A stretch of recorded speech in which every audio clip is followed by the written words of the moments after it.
The stars looked different that morning. Commander Taiwan stood at the observation window of the command station, watching the endless dark of space.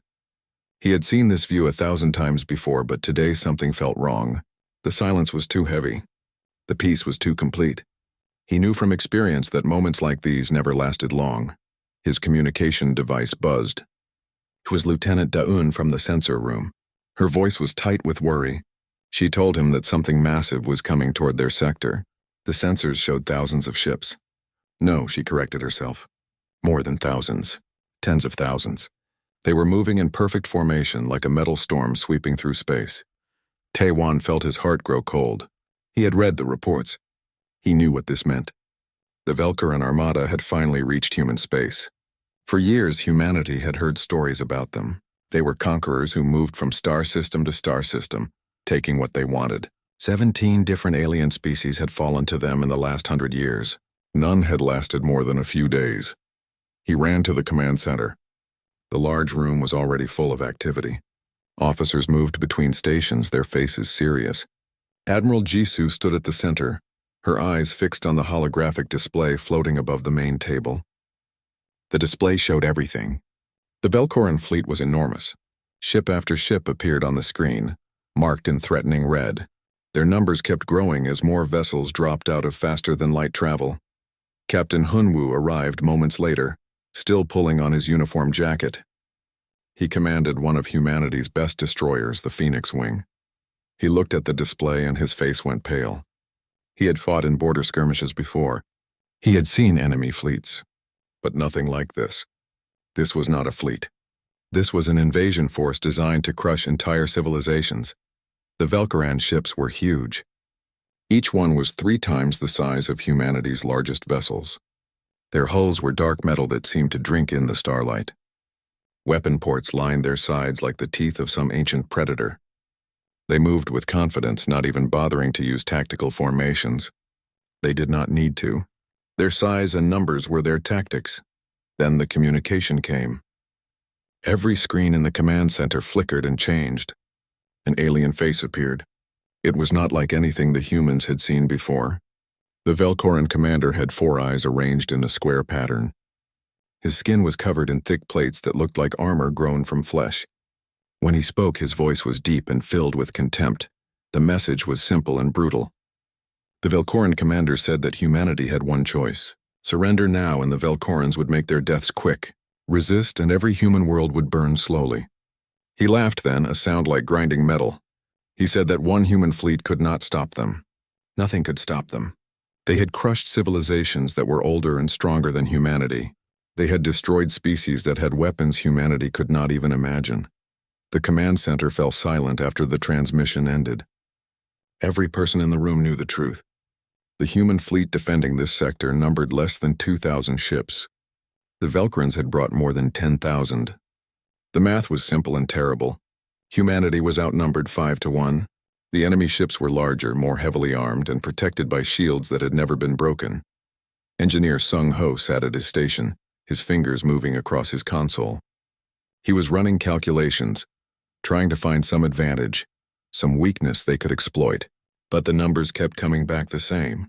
In every simulation he ran, the human fleet lost. Not just lost. They were destroyed completely, usually within the first few hours of battle. Medical Officer Subin stood in the doorway of the command center. She had just come from the infirmary, where she had been preparing for casualties. She knew what war meant. She had served in the border conflicts, had seen what weapons did to human bodies. She looked at the display showing the Velcoran fleet and felt a deep sadness. Her medical bay was not big enough for what was coming. No medical bay would be. Admiral Jisoo had not moved. She stood perfectly still, watching the enemy fleet draw closer. Her officers waited for her orders. Some expected her to call for evacuation. Others thought she would order a fighting retreat, trying to save as many ships as possible. A few wondered if she would surrender, hoping to save civilian lives on the planets behind them. But Jisoo did none of those things.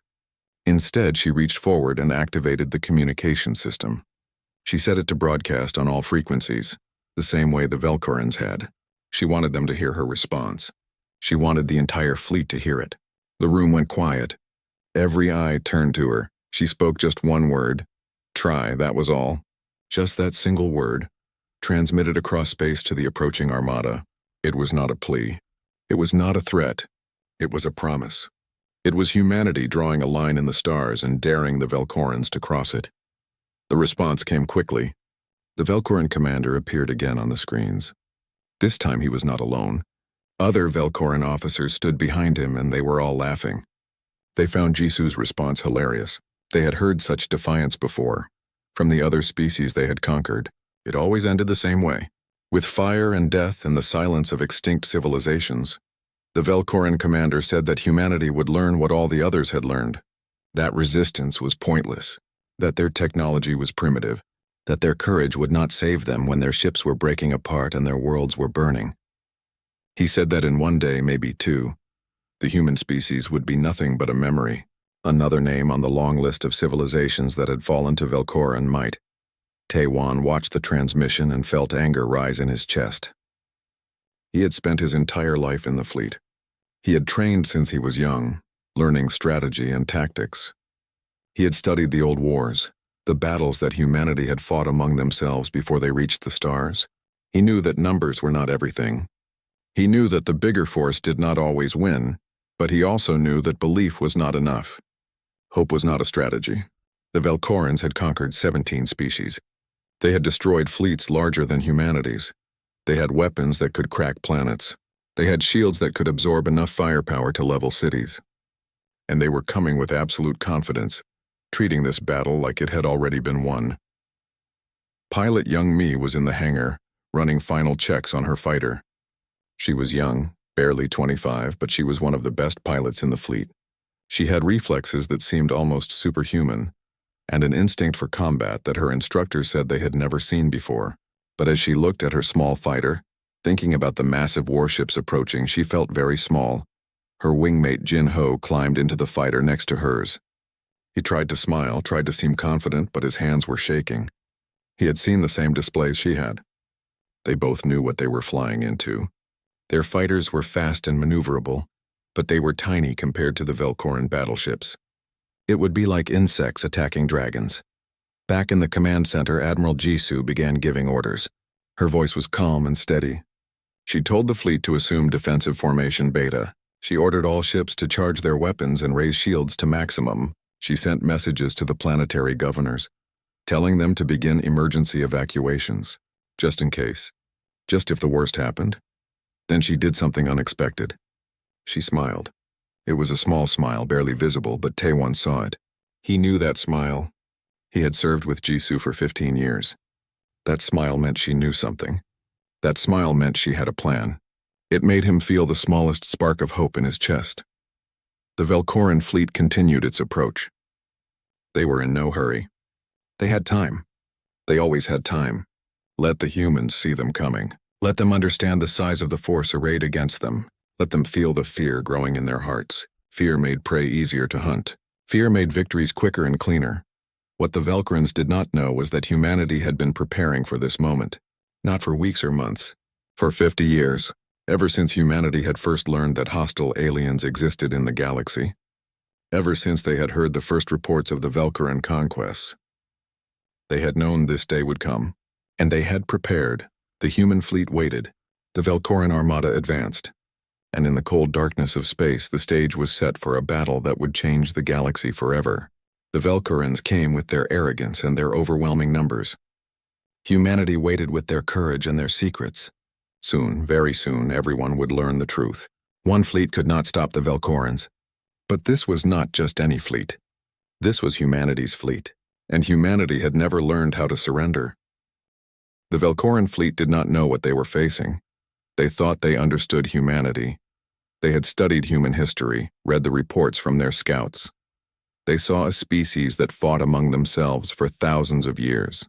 A species that only reached the stars a few centuries ago. A species with technology that seemed primitive compared to the great civilizations of the galaxy. But the Velkorans had made one critical mistake. They assumed that because humanity was young, humanity was weak. They did not understand that being young meant something different for humans. It meant they still remembered how to adapt, how to change, how to survive against impossible odds. Lieutenant Da-un sat in the intelligence center, surrounded by screens showing data from hundreds of battles. She had spent the last 10 years studying every single Velcoran conflict. Every battle they had fought, every species they had destroyed. She had watched recordings of their tactics until she could predict their movements in her sleep. She had discovered something important. The Velcorans always fought the same way. They relied on their numbers and the raw power of their weapons. They would form a massive wall of ships and advance directly at their enemy. They would fire everything they had, overwhelming their opponent's defenses through sheer volume of firepower. It had worked 17 times before. They saw no reason to change. Da-un had written a report about this. She called it the Velcoran weakness. The title had made her superiors laugh at first. How could an empire that had never lost have a weakness? But then they read her analysis. They understood what she meant. The Velcorans had never needed to adapt because they had never faced a real challenge. They had become predictable. And predictable enemies could be beaten. Admiral Jisoo had read that report. She had read it many times. And she had built her entire strategy around it. The Velcorans expected humanity to fight like the others had fought, to form defensive lines, to try to match their firepower, to break under the weight of their assault. But humanity was not going to fight that way. Engineer Sung-ho had been working on the fleet's secret weapon for 5 years. It was not a single device or superweapon. It was something more subtle and more powerful. It was a communication system unlike anything that existed in the galaxy. He called it the neural network, though it had nothing to do with brains. The system used quantum entanglement to link every ship in the fleet. Information could pass between vessels instantly, with no delay. None at all. When one ship detected an enemy target, every other ship knew about it immediately. When one captain made a tactical decision, every other captain could see it and adjust their own plans in real time. The fleet did not just communicate, it thought together. Other species had tried to create similar systems, but quantum entanglement was difficult to maintain over long distances, especially in the chaos of battle.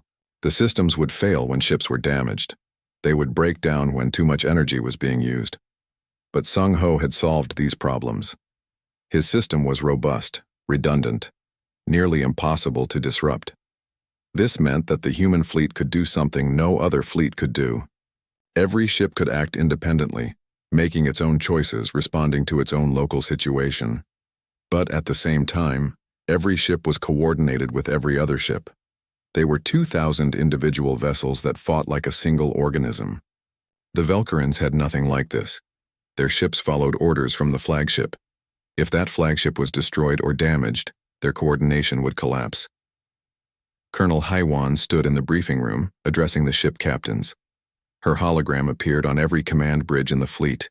She explained the battle plan one final time.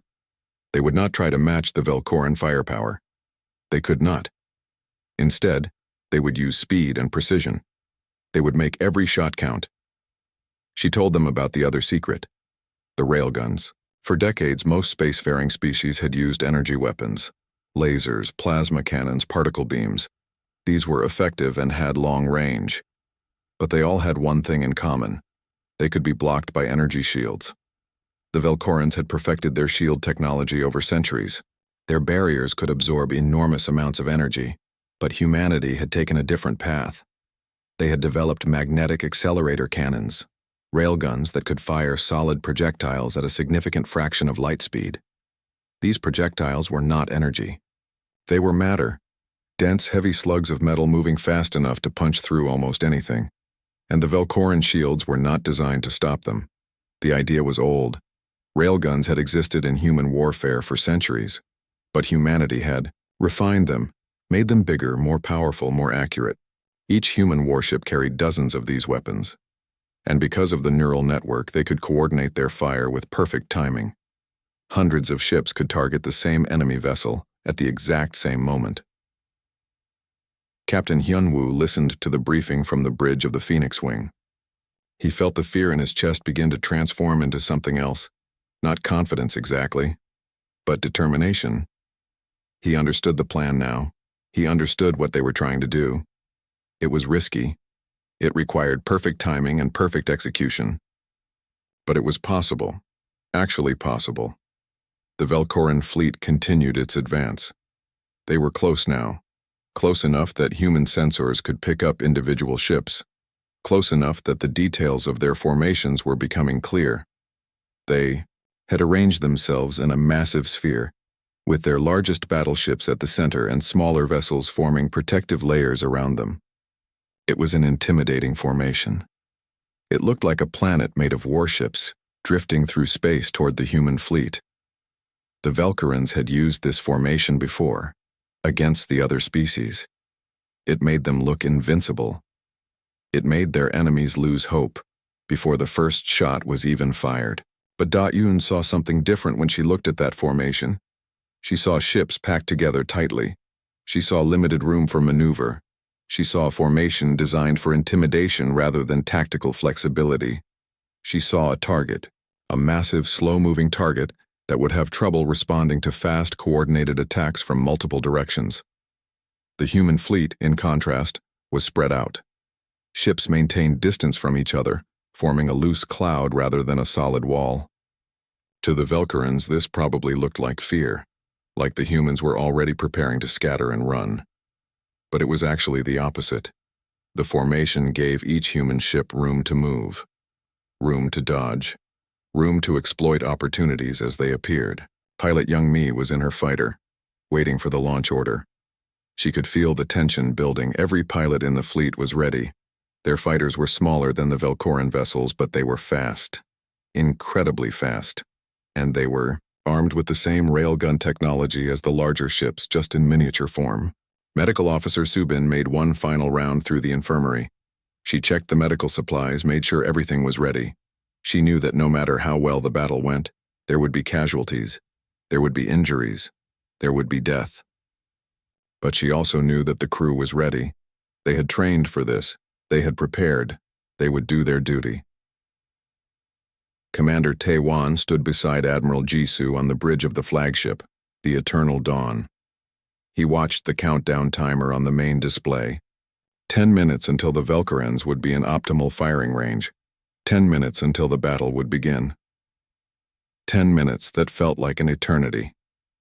Jisoo turned to him and spoke quietly. She said that the next few hours would determine everything. Not just the survival of the fleet, but the future of humanity in the galaxy. If they lost, the Velcorans would sweep through human space like a wildfire. Every colony, every planet, every station, all of it would fall. But if they won, if they could break this massive armada, they would send a message to the entire galaxy that humanity could not be conquered, that humanity would fight, that humanity would win. Taiwan nodded. He understood. They all understood. This was the moment that mattered. This was the test. And humanity was ready. They had their weapons. They had their strategy. They had their coordination. And most importantly, they had something the Velcorans did not have. They had the ability to adapt, to change, to find new ways to fight. The timer continued its countdown. 5 minutes. 4. 3. The Velcoran fleet showed no sign of caution. They continued their steady advance, confident in their power. They had crushed 17 civilizations. They would crush one more. But the humans knew something the Velcorans had forgotten. That confidence could be a weakness. That arrogance could be exploited. That the biggest enemy was not always the strongest enemy. Sometimes the biggest enemy was just the easiest target. Admiral Jisoo took a deep breath. She looked around the bridge at her crew, at Taewan, at the officers monitoring their stations, at the faces filled with fear and determination and hope. Then she gave the order that would start everything. All ships, prepare to engage. Show them what humanity can do. The first shots came from the Velcorans. Massive beams of concentrated plasma erupted from their battleships, cutting through space toward the human fleet. The beams were enormous, bright enough to light up the darkness like miniature stars. They were beautiful and terrible at the same time, but the beams hit nothing. The human ships had already moved. Thanks to the neural network, every vessel had seen the enemy weapons charging up. Every captain had known exactly when to adjust position. The Velcoran fire passed through empty space, wasting energy on targets that were no longer there. The human response was different. Instead of firing massive volleys that would drain their power reserves, they fired precisely. Small groups of ships would target a single Velcoran vessel, coordinating their railgun fire to hit the exact same point on its hull. The solid projectiles smashed through the energy shields like they were not even there, punching deep into the alien ship's armor. Commander Taiwan watched the tactical display as the first Velcoran ship took critical damage. Its shields flickered and died. Secondary explosions rippled along its hull. The massive vessel began to drift, powerless and broken. The humans had destroyed an enemy battleship in the first 30 seconds of combat. The Velcorans had expected this battle to be easy. It was not starting that way. Pilot Young Mi launched from the carrier bay along with 300 other fighters.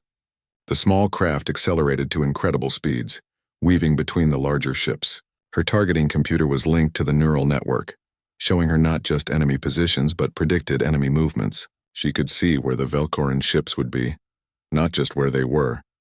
She led her squadron toward a Velcoran cruiser that had separated slightly from the main formation. It was a small gap, probably accidental, but the neural network had spotted it, and Young Mi was exploiting it. Her fighter screamed through space, dodging incoming fire from the Velcoran point defense systems.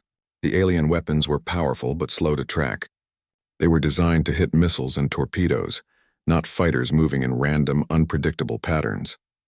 Jin Ho flew on her wing, matching her movements perfectly. They had trained together for years. They could anticipate each other's actions without needing to speak. When Young Mi rolled left, Jin Ho rolled right, creating crossing fields of fire. Their railguns hammered the Velcoran cruiser's engines, tearing through the less armored rear section. The cruiser tried to turn, tried to bring its heavier weapons to bear on the tiny fighters. But it was too slow, too massive. By the time it had rotated halfway around, Young Mi's squadron had already passed underneath it, firing upward into its belly. More explosions, more damage. The cruiser was not destroyed, but it was crippled. It would play no further part in this battle. Captain Hyunwoo commanded the Phoenix Wing with calm precision. His destroyer was part of a wolf pack, a group of 5 ships moving together. They did not engage the Velcoran battleships directly. Instead, they hunted the supply vessels and support ships hiding behind the main battle line. These targets were less heavily armed and less protected. Destroying them would not win the battle immediately, but it would weaken the Velcoran fleet over time. The Phoenix Wing came at a Velcoran supply ship from above, firing a full spread of railgun rounds. The supply ship's shields were weak, designed more for protection against debris than military weapons. The rounds punched through easily, destroying the ship's cargo holds. Fuel and ammunition exploded in a brilliant flash that could be seen across half the battlefield. The Velcorans were beginning to realize that something was wrong. Their overwhelming firepower was not working. Their numbers were not making the difference they expected. The humans were not fighting the way other species had fought. They were not trying to hold defensive positions. They were not trying to match the Velcoran strength. Instead, they were everywhere and nowhere, striking fast and disappearing before the enemy could respond. Lieutenant Daun watched the battle unfold from the intelligence center. Everything was happening exactly as she had predicted. The Velcoran fleet was maintaining its sphere formation, but that formation was becoming a prison. The ships on the outside could not retreat without running into the ships behind them. The ships in the center could not fire without risking hitting their own vessels. She saw the Velcoran flagship, the Crushing Fist, at the very center of the formation. It was enormous, easily 5 times the size of the largest human vessel. Its weapons could probably destroy a human ship with a single hit, but those weapons could not track fast-moving targets effectively, and the flagship was surrounded by its own fleet, limiting its firing angles. Dayun sent a recommendation to Admiral Jisoo: focus fire on the flagship, not to destroy it, that would take too long, but to damage it, to disrupt its communications, to blind it. If the Velcoran command structure was as hierarchical as she believed, damaging the flagship would cause chaos throughout their fleet. Jisoo agreed. She sent new orders through the neural network. 30 heavy cruisers broke from their current engagements and began a coordinated assault on the Crushing Fist. They came from different directions, forcing the Velcoran escorts to split their defensive fire. The human ships did not try to get close. They stayed at maximum range, firing volleys of railgun rounds in calculated patterns. The crushing fist's shields flared as the projectiles hit. The shields were incredibly strong, absorbing hit after hit. But the human ships were patient. They kept firing, kept hammering the same sections of the shield. Energy shields had a weakness. They were powered by the ship's reactors. If you forced them to absorb too much energy too quickly, they would overload. After 8 minutes of sustained fire, a section of the crushing fist's shields collapsed. Just for a moment. Just a brief gap in the protection. But a moment was all the neural network needed. Sensors across the human fleet detected the gap instantly. Targeting computers calculated firing solutions in microseconds. 20 ships fired simultaneously, their rounds arriving at the exact moment the shield was weakest. The rounds hit the flagship's communication array, the massive structure on top of the ship that coordinated the entire Velcoran fleet. The array was heavily armored, but the concentrated fire was too much. It shattered, sending debris spinning off into space. The crushing fist was not destroyed. It could still fight, but it could no longer effectively command the other ships. The effect was immediate and dramatic. The Velcoran formation began to lose cohesion. Individual ship captains, suddenly unable to receive clear orders from the flagship, started making their own decisions. Some ships continued to advance. Others began pulling back. Some tried to regroup. The sphere began to break apart, creating gaps and openings that had not existed before. Commander Taiwan could hardly believe what he was seeing. The massive Velcoran fleet, so confident and powerful just an hour ago, was falling into disarray. Human ships were exploiting the gaps, racing through the enemy formation, hitting targets from unexpected angles. The battle was far from over, but the tide was turning. Medical Officer Subin was working frantically in the infirmary. Wounded crew members were arriving, injuries ranging from minor burns to severe trauma from ships that had taken direct hits. She moved between beds with practiced efficiency, treating the most serious cases first, stabilizing patients, saving lives. The battle was taking its toll on humanity too, but the casualties were much lower than the worst predictions. The strategy was working. Engineer Sung Ho monitored the neural network's performance. The system was handling the battle's demands perfectly. Even though dozens of ships had been damaged, even though the battlefield was filled with energy discharges and explosions that should have disrupted the quantum signals, the network held strong. Information continued to flow between ships. The fleet continued to think as one. Young Mi and her fighter squadron had moved to a new target, a Velcoran carrier that was trying to launch its own fighters. She led a diving attack, coming in from directly above. Her railgun rounds tore through the carrier's flight deck, destroying fighters before they could launch. Jinho followed close behind, his weapons adding to the devastation. The Velcoran carrier tried to close its launch bays, tried to protect the fighters still inside. But it was too late. Young Mi's final pass sent a spread of rounds deep into the carrier's interior. The explosion that followed destroyed the entire ship from the inside out. It was a massive vessel, and its destruction sent shockwaves through the surrounding Velcoran ships. The battle had been raging for 6 hours now. 6 hours of constant combat, of movement and fire and death. The human fleet had lost ships. Good ships with good crews, but the Velcoran losses were far greater. More than 1,000 of their vessels had been destroyed or disabled. Their formation was completely broken. Their confidence was shattered, and the humans were not slowing down. If anything, they were fighting harder now. Every destroyed enemy ship made the next target easier. Every gap in the Velcoran formation created new opportunities. The neural network was learning, adapting, finding patterns in the chaos. The human fleet was becoming more effective with every passing minute. Admiral Ji Su looked at the tactical display and allowed herself a small smile. The Velcorans had come here expecting an easy victory. The Velcoran commander stood on the bridge of the crushing fist, staring at the tactical display with something he had never felt before. Fear. Real, deep fear. His fleet was being torn apart. Ships that had conquered entire star systems were being destroyed by vessels a fraction of their size. His communication array was damaged, making it nearly impossible to coordinate the remaining forces. He tried to give orders, but only half his fleet could receive them. The other half were operating independently, making their own decisions. Some captains were fighting bravely, trying to hold their positions. Others were already retreating, pulling back toward the edge of the system. The unity that had made the Velcoran armada unstoppable was gone, shattered by an enemy they had underestimated. Commander Taiwan saw the change happening in real time.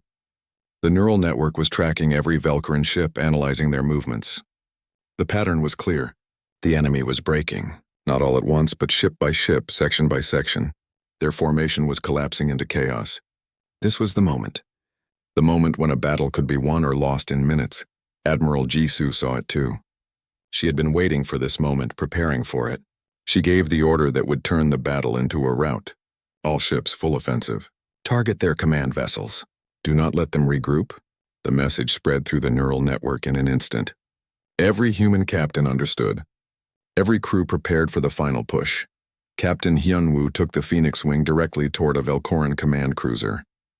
He could see it on his display. A massive ship trying to rally the vessels around it. If he could destroy that cruiser, an entire section of the enemy fleet would lose coordination completely. He pushed his engines to maximum, racing across the battlefield. The Velcoran cruiser saw him coming. Its guns turned toward the Phoenix Wing, charging up for a devastating shot. But Hyunwoo was not alone. 12 other human destroyers were converging on the same target from different angles. The Velcoran gunners could not track all of them. They had to choose which threats to engage. They chose wrong. They focused their fire on the ships coming from the front, trying to destroy them before they could get close. The Phoenix Wing and 3 other destroyers approached from the sides and rear, firing their railguns at close range. The concentrated fire overwhelmed the cruiser's shields in seconds. The rounds tore into the hull, ripping through armor and systems. The cruiser's reactor went critical. Hyunwoo saw the energy reading spike and immediately ordered his ship to pull away. The Phoenix Wing's engines burned hard, pushing the destroyer clear just before the cruiser exploded. The blast was enormous, a miniature star blooming in the darkness. The explosion caught 2 other Velcoran ships that had been too close, damaging them beyond repair. Pilot Young Mi was exhausted. She had been in her fighter for 12 hours, running on nothing but adrenaline and combat stimulants. Her squadron had destroyed or damaged more than 20 enemy vessels. But there was still work to do. The Velcoran fleet was breaking, but they were still dangerous. A cornered enemy could be the most deadly kind. She led her remaining fighters toward a cluster of Velcoran battleships that were trying to form a defensive position. These ships had pulled together, creating overlapping fields of fire. It was smart tactics, making the best of a bad situation, but it also meant they were stationary, not moving, easy targets for coordinated strikes. Young Mai contacted the nearest human cruiser and coordinated an attack. The cruiser would fire on the battleships from long range, forcing them to keep their shields focused forward. While they were distracted, Young Mi's fighters would sweep in from behind, targeting their engines and weapon systems. It was risky. If the battleships detected the fighters too soon, they could all be destroyed. But the plan worked. The cruiser's railgun fire forced the Velcoran battleships to maintain their defensive formation. Their shields were strong enough to absorb the damage, but only if they kept them focused in one direction. Young Mi brought her fighters in low and fast, staying below the enemy sensor threshold as long as possible. When they were detected, it was too late. Young Mi's squadron was already in firing range. Their railguns, small compared to the weapons on larger ships, still packed enough power to damage critical systems. She targeted the lead battleship's engines, pouring fire into the massive drive units. Jinho took the second battleship, his weapons finding weak points in the armor. The battleships tried to bring their weapons around to face this new threat, but their maneuverability was poor. They were designed for power, not speed. By the time they had rotated enough to fire, Young Mi's squadron was already past them, racing back toward friendly lines. 2 of the 3 battleships were dead in space, their engines destroyed. The third was damaged and limping. Lieutenant Da-un was tracking the overall battle situation. The numbers were incredible. The human fleet had destroyed more than 3,000 Velcoran ships, 3,000 out of 10,000. The enemy had started with a 5-to-1 advantage. Now they were nearly equal in numbers, and the humans had momentum. They had confidence. They had the will to win. She could see the Velcoran morale collapsing on her sensors. Ships that should have been fighting were retreating. Vessels that should have been regrouping were fleeing. The mighty armada that had conquered 17 species was running from humanity. It was almost impossible to believe, but the data did not lie. Engineer Sung Ho was dealing with a different problem. The neural network had been operating at maximum capacity for hours. The quantum systems were heating up, stress levels rising. He made adjustments on the fly, rerouting data through different pathways, balancing the load across the network. The system held. It continued to work, but he knew it could not maintain this level of activity forever. Medical Officer Subin was saving lives. Her infirmary was full, every bed occupied. Some patients were lying on the floor waiting for treatment. She worked without stopping, moving from critical case to critical case. She had lost count of how many people she had treated. She only knew that every person she saved was one more crew member who could return to their duty. The crushing fist was trying to escape. The massive flagship, damaged and unable to coordinate the fleet, was attempting to reach the edge of the system where it could jump to faster-than-light travel. But it was slow, so slow, and the human fleet was not going to let it escape. Admiral Jisoo assigned 50 ships to pursue the flagship.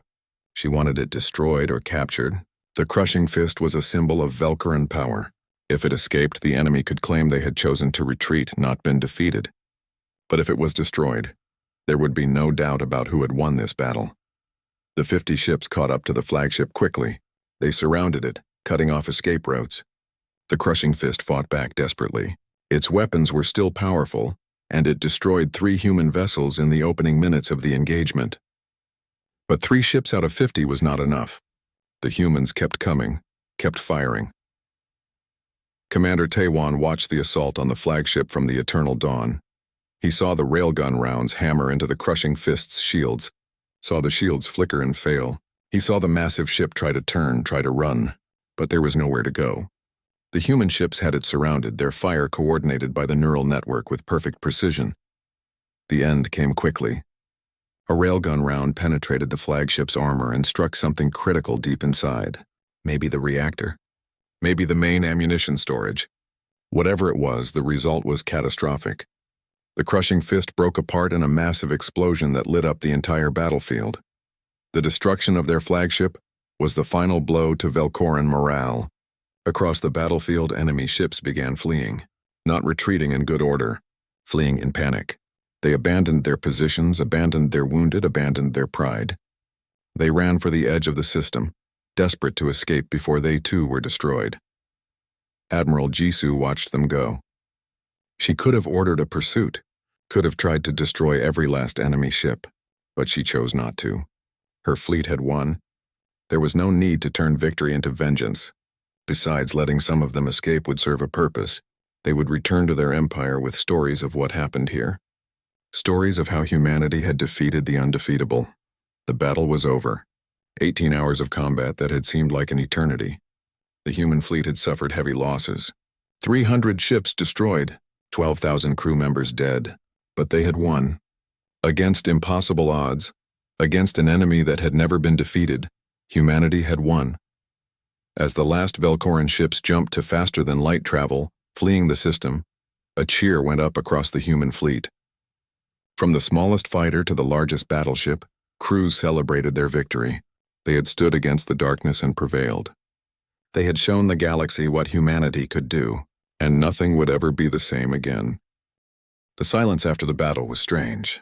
For 18 hours, space had been filled with weapons fire, explosions and the sounds of ships moving at high speed. Now there was only quiet, the kind of quiet that came after storms, the kind that felt heavy with meaning.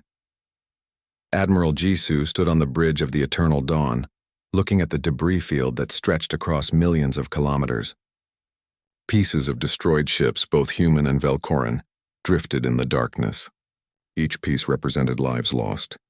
Dreams ended, futures that would never happen. Victory had a price, and the price had been high. She activated the communication system, setting it to broadcast on all frequencies. Not just to the human fleet, but to the entire galaxy. She wanted everyone to hear what she had to say. She wanted the message to be clear. When her face appeared on screens across known space, she began to speak. She said that the Velcorans had come to human space with expectations. They expected to find weakness. They expected easy prey. They expected humanity to surrender or die quickly. But they had found something different. They had found resolve. They had found courage. They had found a species that would not bow down no matter the odds. Jisoo continued, her voice steady and clear. She said that the Velkarans had declared that one fleet could not stop them. They had been confident in their power, in their numbers, in their history of conquest. But they had been wrong. One fleet had stopped them. One human fleet had broken their armada and sent them running. And the galaxy needed to understand what that meant. It meant that humanity was not prey. It meant that humanity would defend itself and defend it well.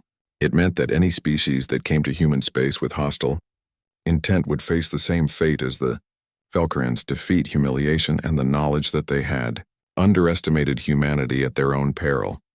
Commander, Taewon listened to the Admiral's speech and felt a mix of emotions.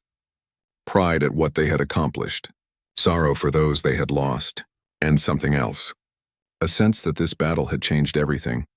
Not just for humanity, but for the entire galaxy. The balance of power had shifted. Species that had seemed invincible were revealed to be vulnerable. The human fleet began the long process of recovery. Damaged ships were assessed and repaired where possible. The worst cases were towed back to shipyards for complete rebuilding. Rescue teams searched the debris field for survivors, both human and Velkoran. Some enemy crew members were found alive in escape pods. They were taken aboard human ships and given medical treatment. Humanity did not kill defeated enemies. Medical Officer Subin finally allowed herself to rest. She had been working for nearly 20 hours straight, treating the wounded, saving lives. Her hands were shaking from exhaustion. Her uniform was stained with blood. But she had done her duty. She had saved hundreds of crew members who would have died without her care. As she sat in her small quarters, she allowed herself to cry. For the ones she had saved and for the ones she could not. Engineer Sung-ho shut down the neural network, or at least reduced it to minimal operations. The system had performed beyond his highest expectations. It had maintained perfect coordination throughout 18 hours of combat. It had adapted to damage, rerouted around failures, and kept the fleet thinking as one mind. He made detailed notes on its performance, thinking about improvements he could make for the future.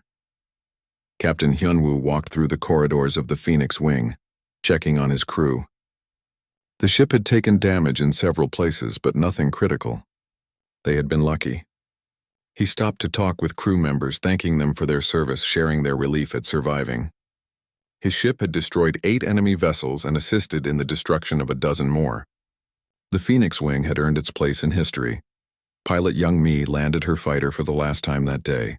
She was so exhausted she could barely climb out of the cockpit. Shin-ho helped her down, both of them moving like old people instead of young pilots. They had survived. Against all probability, against all the danger they had faced, they had survived. They hugged each other tightly, neither speaking. Words were not necessary. Lieutenant Da-un was already writing her after-action report. The data from the battle would be studied for years, analyzed by military academies across human space. Everything had gone almost exactly as she had predicted. The Velkoran weaknesses had been real. Their reliance on overwhelming force had been their downfall. She felt satisfaction at being proven right, but also sadness. Being right had meant that thousands had to die. The news of the battle spread across the galaxy faster than anyone expected. The Velkorans had not been able to suppress the information. Too many species had been watching. Too many sensors had recorded the fight. Within days, every civilization in known space knew what had happened. Humanity had defeated the Velkaran armada. The undefeatable had been defeated. The effects were immediate and dramatic. The 17 species that the Velkarans had conquered heard the news and saw opportunity. If humanity could defeat the Velkarans, then perhaps they could too. Rebellions began. Uprisings spread across Velkaran space. Conquered worlds fought back against their oppressors. The Velkaran Empire tried to respond, tried to suppress the rebellions, but they were spread too thin. Their confidence was shattered. Their reputation for invincibility was gone. World after world slipped from their control. Within months, the empire that had seemed so powerful was fragmenting, breaking apart under the weight of resistance it had created. Humanity watched these developments with careful attention. Some wanted to help the rebellions, to provide weapons and support. Others wanted to stay neutral, to let the other species handle their own freedom. Admiral Jisoo argued for a middle path. Offer help to those who asked, but do not impose. Let each species find its own way to liberty. Meanwhile, the human fleet began to change. The success of the neural network led to its installation on every military vessel. The railgun technology was refined and improved. New tactics were developed, building on the lessons learned in the battle. Humanity had won once. They were determined to be able to win again if necessary. But more than weapons and technology, humanity had gained something else: respect. Other species began to see humanity differently, not as newcomers to the galactic stage, not as primitive beings barely worthy of notice, but as equals, as warriors, as a species that would defend itself and defend well. Trade agreements were offered. Defense pacts were proposed. Species that had ignored humanity before now sought diplomatic relations.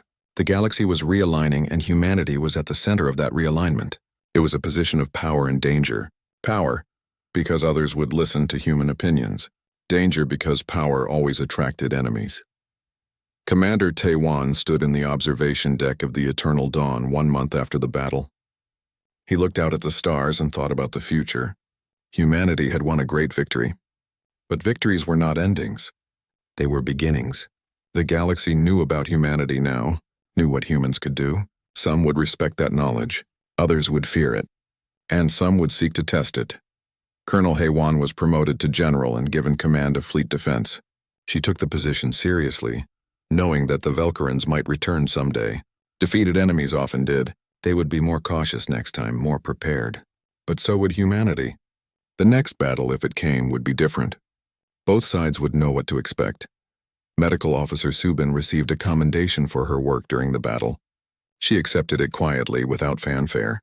She did not want recognition. She wanted to make sure that if there was ever another battle, she would be better prepared. She pushed for more medical supplies, better equipment, expanded training. She had seen what war did to people.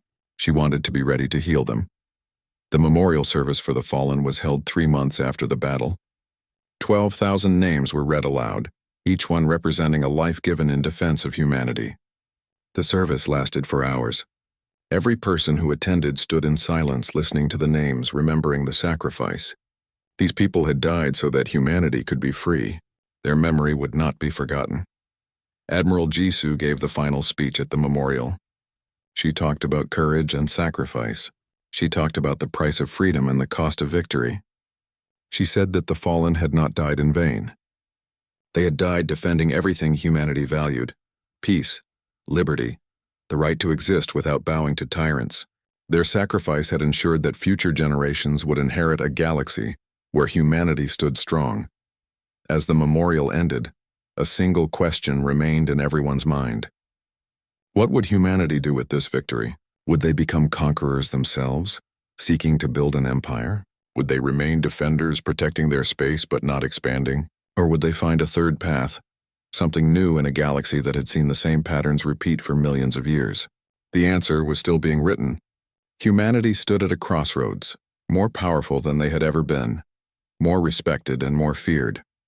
The choices they made in the coming years would shape not just their own future, but the future of countless other species. The responsibility was enormous. The stakes could not be higher. But if there was one thing the battle had proven, it was that humanity could face impossible challenges and prevail.